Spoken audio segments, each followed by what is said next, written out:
Allô, allô, c'est Karine de Mon Coin Lecture et aujourd'hui, je m'assois devant ma caméra pour tourner la deuxième partie de la vidéo sur les romans vintage que je vous avais promise. Moi, vous savez, celle-là que j'avais déjà tout enregistrée, là, mais que j'avais pas mis mon micro? Ouais, celle-là. Vous pouvez donc vous imaginer à quel point ça me tente de recommencer, surtout que quand je me suis réécoutée, j'ai réalisé qu'en fait, c'était assez cool ce que je disais, j'étais comme fière de moi, ce qui arrive pas souvent. Bref, pour une raison ou pour une autre, je suis persuadée que ça va être moins bon que la première fois. J'ai l'impression de radoter, donc je suis beaucoup moins vintage que la dernière fois, mais, regardez, j'ai mis des boucles d'oreilles avec des petites bonnes femmes vintage. Je trouve que c'est un effort, ma foi, fort louable. Donc, cette partie de la vidéo va quand même être beaucoup moins longue que l'autre parce que, en fait, j'ai juste lu moins de livres qui fit dans cette catégorie-là. Mais il va donc s'agir de romans qui, je trouve, ont une atmosphère vintage, mais qui ont été écrits à une époque vraiment postérieure, voire même contemporaine. Genre des romans écrits maintenant, mais qui se passent dans la première moitié du 20e siècle. Ceci dit, c'est pas tous les romans qui se passent à cette époque-là qui fit vintage. Comme je vous l'ai dit dans la dernière vidéo, ce que je veux dire par roman vintage, ce sont des romans qui souvent sont des comédies de mœurs. Ils sont souvent nostalgiques, on a une vision critique de la société, mais qui peut être assez drôle. Ce sont souvent des romans qui parlent de la vie quotidienne et qui mettent en avant une époque qui n'existe plus maintenant. Je dois avouer, ma foi, souvent, il n'y a pas d'intrigue avec un grand « i ». Genre des atmosphères, tu sais, tout ce que j'aime. Dans la vidéo d'aujourd'hui, je vais vous parler de 8 romans, et non, ma voix n'est toujours pas revenue, c'est éternel. Et pour chacun d'entre eux, je vais vous dire un petit peu de quoi ça parle et pourquoi je trouve que ça fait vintage. Et vu que j'en ai pas lu tant que ça, j'aimerais vraiment avoir des suggestions de romans qui sont cool et qui se passent dans cette période-là.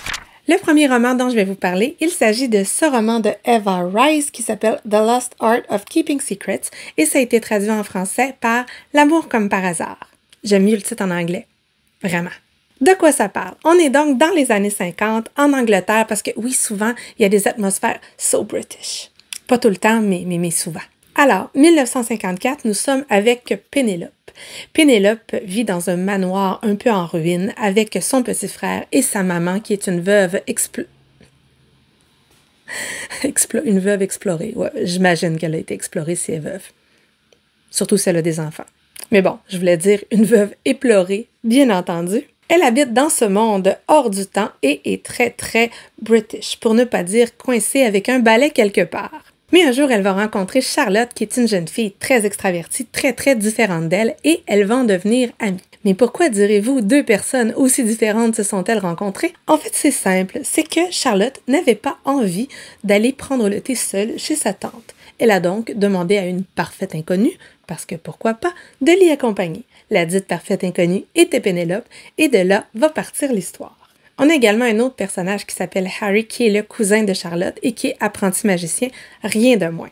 Donc, ce n'est pas un roman qui a un message profond ou une écriture avec un grand « et », mais on passe un excellent moment et je trouve que c'est quand même chouette pour décrire le portrait de l'Angleterre de l'époque, qui est un peu en changement entre deux époques. C'est surtout une belle histoire de passage à l'âge adulte. Vous savez comment j'aime ça, parce que entre deux soirées so classy et so posh, nos deux jeunes filles sont quand même très adolescentes. Elles ont un vrai crush sur Johnny Ray et on va vraiment assister au moment où elles passent un peu des rêves à la réalité, où elles entrent dans ce monde d'adultes dont elles ne comprennent pas toujours les priorités. L'amitié entre les deux filles, et avec Harry aussi, est très attendrissante. C'est un peu un roman doudou, on passe un bon moment, bref.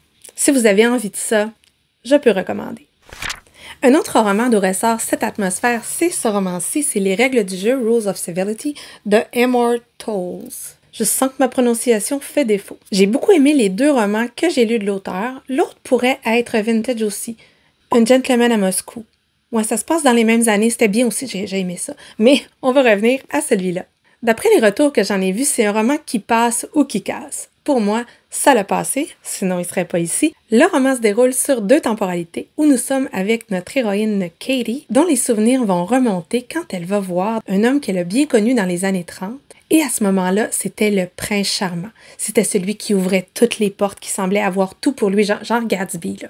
Étrangement, on sait assez rapidement qu'il va y avoir une dégringolade parce que dans une exposition de photos, Katie va voir une photo de cette personne-là. Il est dans le métro, il a presque l'air d'un sans-abri, mais il a l'air heureux. Et ça la questionne beaucoup. À partir de là, le roman va être un long flashback dans les années 30 où on va voir Katie alors qu'elle était jeune, dans cette époque-là qui a changé sa vie, l'époque où elle a rencontré Tinker, parce qu'il s'appelle Tinker le personnage. Et c'est dans ce flashback qu'on va rencontrer Eva alors qu'elle était dans la vingtaine, alors qu'elle vivait un peu dans l'ombre de sa meilleure amie Eve, qui est détestable by the way, et où son but principal dans la vie, c'était d'aller à toutes les soirées, de boire, de manger et de se faire entertainer sans jamais payer. Le tout en cachant ses origines, parce que sinon c'est pas drôle. Elle va donc jeter un regard extrêmement nostalgique, extrêmement mélancolique sur cette époque-là, sur la jeune femme qu'elle était et sur les changements qui vont se passer dans cette année-là. Il va être question de perte de préjugés, de perte des illusions, de découvrir qui on est, quand on n'a pas nécessairement toutes les cartes en main. Juste quand je parle des personnages, vous pouvez vous imaginer qu'on est tout en teinte de gris, personne n'est parfait dans tout ça, ils prennent des mauvaises décisions. Le rythme est assez lent. Des fois, on attend quelque chose, on voudrait que ça arrive, mais ça arrive juste pas, comme dans la vie, quoi. Et quand on lit ce roman-là, c'est impossible de pas se rappeler ces gens qui ont passé dans notre vie comme des éclairs, qui sont pas nécessairement restés, mais qui ont changé quelque chose. En lisant, là, je pensais à un mix de The Great Gatsby puis de Great Expectations. Ouais, moins Great Expectations, mais un peu. Quand même. Bref, un bon moment de lecture qu'on peut écouter avec un martini puis un trio de jazz. Ouais, ça le fait. Un autre roman très psychologique et introspectif, il s'agit des Vestiges du jour de Ishiguro. Encore une fois, ça passe ou ça casse. Moi, j'ai adoré ce roman-là. Je pense que ça avait été un coup de cœur quand je l'ai lu. Le roman se passe en 6 jours et nous sommes avec Stevens, un majordome, qui doit partir en voyage professionnellement. C'est bien précisé que c'est professionnellement, il ne faudrait surtout pas penser le contraire, pour aller revoir l'ancienne gouvernante du domaine. Sa définition de lui-même, c'est d'être un majordome. Il a travaillé pendant 35 ans pour Lord Darlington. Maintenant, la demeure a été rachetée par un Américain et il idéalise la période qu'il a vécue avec Lord Darlington. C'était tellement mieux avant. Pendant le voyage, il va se remémorer la période où Miss Kenton, qui est la gouvernante, travaillait au domaine. Mais c'est normal, hein, parce qu'il va la voir. C'est pas pour une autre raison, là, c'est juste pour ça. Stevens, là, c'est le stéréotype du majordome anglais. Gentleman's gentleman. Qui il est un majordome. Et dans le livre, il va s'adresser à nous pour nous expliquer un peu qu'est-ce qui était son travail et qui il est, lui, dans tout ça. Et plus ça va, plus on réalise qu'il n'est pas grand-chose en fait. C'est un personnage qui choisit de ne pas être, un personnage qui choisit de se fermer les yeux sur plein de choses et qui le fait de façon extrêmement délibérée. Donc c'est triste, c'est incroyablement triste cette histoire-là. C'est pas un livre où on a de l'action, hein, c'est carrément une étude de personnage. Ça reflète aussi une certaine époque, une certaine partie de la société à cette époque-là. On est entre deux guerres, on voit les trucs se profiler à l'horizon et ce que j'ai surtout trouvé intéressant, c'est que Ishiguro, il nous met pas tout cuit dans le bec. Le message qu'il voulait passer, c'est pas nécessairement clair dans le roman. Il laisse au lecteur le soin de faire ses propres déductions, de comprendre toute la tristesse du personnage. Il est tellement stiff que c'est drôle des fois, mais pour moi, c'est un roman qui est extrêmement touchant. Bref, je le recommande, si ça vous dérange pas qu'il se passe pas grand-chose. Dans ce livre qui contient 2 novellas de William Trevor, j'ai choisi de vous parler de celle qui s'appelle En lisant Turgenev. En fait, les 2 sont super bonnes, mais j'ai choisi celle-là. Je ne sais pas si l'auteur est encore en vie, mais s'il est en vie, il a maintenant 97 ans. Moi, j'ai découvert il y a une quinzaine d'années, puis je réalise en regardant le livre que j'ai pas lu d'autres choses depuis. C'est mal. Je vous dis, c'est mal. Donc, dans ce roman-là, on rencontre Marie-Louise, qui est une dame d'un certain âge, qui va être relâchée dans la société. Pourquoi je dis relâchée? C'est qu'elle a passé 30 ans en institut psychiatrique. Alors qu'elle attend la fermeture des institutions, elle va se rappeler son passé dans un petit village en Irlande dans les années 50. Marie-Louise, c'est une femme qui ne veut pas accepter ce qui est prévu pour elle, mais elle va pas le faire de façon grandiloquente, grandiose. Elle va faire juste ce qu'elle peut, puis ça va tellement mal aller, pauvre petite. Donc, elle habite sur une ferme et elle ne veut plus habiter la ferme. Elle voudrait aller au village, mais il n'y a pas de job pour elle. En plus, c'est une femme. Donc, elle va décider de se marier avec quelqu'un qui habite là. Un drapier, il est plus vieux, il est plate. Puis en plus, il a 2 horribles sœurs célibataires qui habitent avec eux. Sinon, c'est pas drôle. Donc, peu à peu, elle va perdre prise sur sa vie, elle va désenchanter et un jour, elle va revoir Robert, qu'elle a déjà connu et qui va lui faire la cour et la faire rêver en lui lisant des nouvelles de Turgenev. Elles sont belles en plus, les nouvelles de Turgenev. Ouais, vraiment. L'histoire va donc traiter de l'échapper dans l'imaginaire quand le réel a comme plus rien pour nous retenir. Ça parle des conditions de vie de la femme. L'atmosphère du petit village, c'est vraiment ça, avec ses petites méchancetés, ses guéguerres sur le parvis de l'église après la messe. Parce que oui, c'était là qu'on faisait le social. Et l'auteur, qui est un homme, va quand même réussir à nous faire entrer dans cet esprit féminin-là, cet esprit qui perd prise et qui résiste à sa façon. C'est genre un malheur ordinaire, il y a de la petitesse ordinaire aussi, et le tout s'est traité avec une grande sobriété. Donc j'ai beaucoup aimé ce roman-là, puis il faut que je relise l'auteur, mais pourquoi je ne l'ai pas encore relu? Maintenant, un roman qui respecte certains des codes de ce que j'appelle roman vintage, mais que j'ai tellement aimé, donc il fallait que je vous en parle. C'est un gros coup de cœur pour moi. C'est Expiation de Ian McEwan. Oui, il y a le film, mais le livre est meilleur. Le roman va donc commencer en 1935. On est avec la famille Tallis. Ils habitent un beau domaine. Il fait chaud, l'air est humide, puis la famille avait comme étouffé sous ses habitudes, sous son mode de vie qui devient un peu lourd pour eux. Un jour, il y a des cousins qui arrivent et la jeune Briony, qui a 13 ans, qui va être notre héroïne, va commettre un crime. Et ce crime-là, il va changer la vie de plusieurs des personnages et elle va passer sa vie à tenter de l'expier. Mais en fait, le crime, je vais dire c'est quoi? C'est qu'elle a vu sa sœur avec Robbie, qui était le fils des domestiques, et elle va la stouler.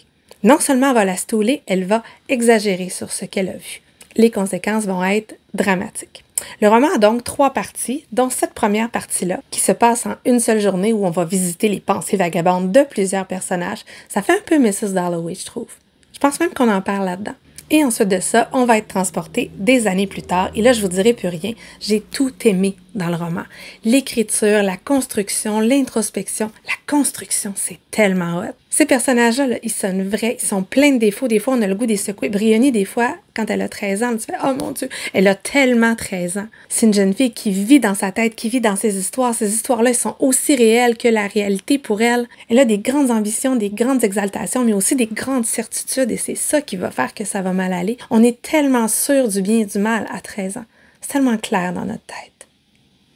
Et ce que j'ai aimé, c'est que j'ai réussi à m'attacher à tous les personnages, que ce soit Briony, que ce soit Cécilie, sa grande sœur, Cécilia, qui, elle, veut sortir de ce monde-là. Robbie, le jeune homme qui, lui, voit son avenir devant lui et qui espère pouvoir le saisir. Ils sont extrêmement humains. C'est un roman qui m'a brisé le cœur. Ça parle de grandir, ça parle du temps qui passe, ça parle des conséquences de nos actes. Ça parle aussi d'imagination. Le résultat est totalement troublant. J'ai adoré ce roman-là. Maintenant, une petite série de Cozy Mystery doudou chouchou qui s'appelle Maisie Dobbs de Jacqueline Winspear. Ça se passe à Londres, on est en 1929 et on suit le personnage de Maisie qui est inspectrice ou psychologue ou investigatrice. Bref, elle sait pas trop, mais elle a son bureau à Londres. Le roman va être divisé en 2 parties parce que Maisie, elle est partie de loin pour en arriver là. On la rencontre quand elle a 13 ans, c'est une jeune fille extrêmement précoce. Elle est bonne à tout faire dans une grande maison. Et sa boss, Madame Rowan, est une suffragette un petit peu excentrique, donc quand elle va la retrouver à 3 heures du matin à apprendre le latin, au lieu de la chicaner, elle va la supporter, puis il y a plein de nouvelles portes qui vont s'ouvrir à elle. Elle va faire son chemin jusqu'à Cambridge, et quand on la rencontre, elle va mener une enquête. Vous savez le genre d'enquête un peu too good to be true, là, mais j'aime ça, il n'y a rien à faire. En 1929, la mémoire de la guerre 14-18 est quand même assez fraîche, mais elle va être appelée à enquêter par une femme qui pense que son mari la trompe et elle va tomber sur une mystérieuse tombe où il est écrit seulement Vincent. Elle va donc plonger dans le passé pour voir qu'est-ce qui a pu arriver. C'est un genre de petit roman sans prétention qui nous fait passer un bon moment. L'héroïne, elle a une perception exacerbée, puis en plus, elle aime les gens, elle veut les aider. Et l'atmosphère de Londres, tellement vieillotte, on a l'impression de marcher dans le Londres des années 50. Non, mais ça vous tente pas, vous? Moi, ça me fait rêver. Maintenant, je vais vous parler de Brooklyn de Colm Tóibín. En fait, Brooklyn, ça commence pas à Brooklyn, mais en Irlande, parce qu'on va rencontrer notre personnage principal, Ailis, qui, après la Deuxième Guerre mondiale, habite un tout petit village dans lequel les perspectives sont limitées quand même. Genre, son avenir, il serait un petit peu tracé. Sous l'influence de sa grande sœur, elle va avoir l'opportunité de traverser l'océan pour arriver à Brooklyn, recommencer à neuf, là où tout est possible.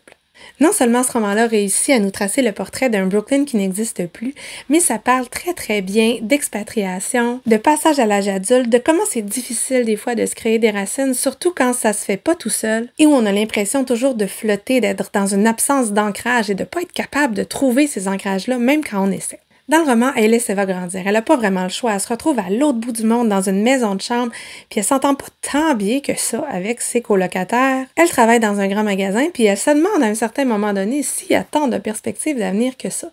Mais peut-être qu'elle va tomber amoureuse. Je trouve que l'auteur a vraiment bien réussi à nous dépeindre cette sensation d'être étranger, peu importe si on est dans sa terre d'origine ou dans sa terre d'accueil. Et Alice, elle est terriblement vivante dans tout ça. Genre, c'est une jeune fille normale, elle semble bien sous tout rapport, mais en dedans, là, ça bouillonne. Sa vie intérieure, on la vit avec elle, carrément. Encore une fois, comme dans toute vraie vie, il y a des moments anticlimatiques. Elle va devoir prendre des décisions qui sont déchirantes. Bref, c'est un roman que j'ai beaucoup aimé. C'est un auteur que j'aime de façon générale. Et encore une fois, une balade dans un Brooklyn disparu. C'est irrésistible. Le dernier livre de cette vidéo, c'est probablement pas un roman que j'aurais choisi moi-même, mais depuis la publication de ma première vidéo, on m'en a tellement parlé que je me suis dit que je pourrais quand même vous le présenter, vu que pour énormément de personnes, ça semble être l'essence même du roman vintage.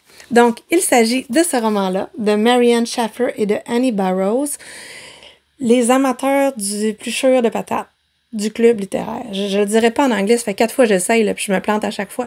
J'ai peut-être une paralysie partielle de la langue galopante. Ouais, ça doit être ça, clairement. C'est pas juste que je suis fatiguée, c'est ça. Bref, ce roman-là, qui est un roman épistolaire qui se passe après la Deuxième Guerre mondiale. OK, on va s'entendre. Pour la partie sur la Deuxième Guerre mondiale qu'on a en flashback, c'est clairement pas crédible. Faut pas lire ce roman-là pour ça. C'est d'ailleurs la raison pourquoi j'ai pu le classer dans les romans vintage, c'est-à-dire que le sujet de la guerre est là, mais c'est pas un roman de guerre, clairement pas. En plus de ça, c'est un roman que j'avais beaucoup aimé quand je l'ai lu la première fois, mais qui a moins bien passé la relecture.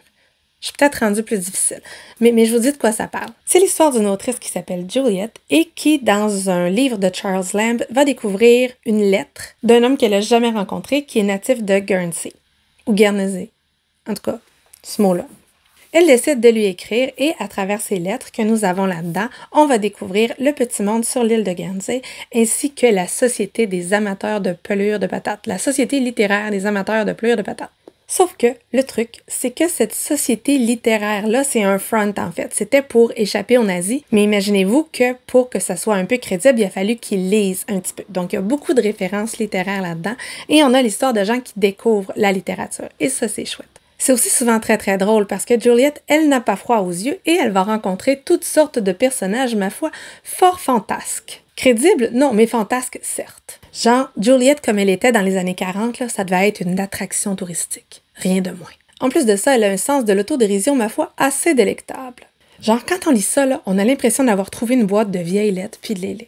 Je pense pas que ça a changé la stratosphère littéraire, mais moi j'avais passé un bon moment, surtout la première fois. La deuxième fois, les trucs un peu non crédibles sur la Deuxième Guerre mondiale m'avaient sauté dans la figure et ça m'avait un petit peu plus dérangé parce que j'en savais plus que quand je l'ai lu la première fois. Puis même la partie sur la Deuxième Guerre mondiale, là, c'est pas les grandes histoires qu'on nous raconte, c'est le quotidien. C'est le quotidien de ces petites gens qui essayent de vivre dans cette île occupée. Mais c'est une bizarre d'occupation. Bref, un bon moment, surtout si vous aimez les romans épistolaires. Ça date quand même, hein? Je pense qu'il a été écrit en 2007 ou 2008, là, de quoi de même.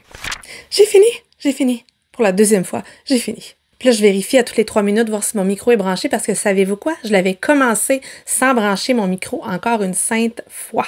Des fois, je me fatigue moi-même, vous pouvez pas vous imaginer. Alors, j'espère que la vidéo vous a plu. N'hésitez pas à faire un like, à la partager, à faire des commentaires. Surtout des commentaires. Si vous ne savez pas quoi dire, vous pouvez me mettre un petit emoji genre Big Ben ou horloge, c'est une horloge. J'espère que mes recommandations vous ont plu et si vous en avez des coups de cœur qui fit dans ce genre-là, n'hésitez pas à me donner leur titre, je suis fort preneuse. Sur ce, je vous souhaite une bonne fin de journée et à la prochaine!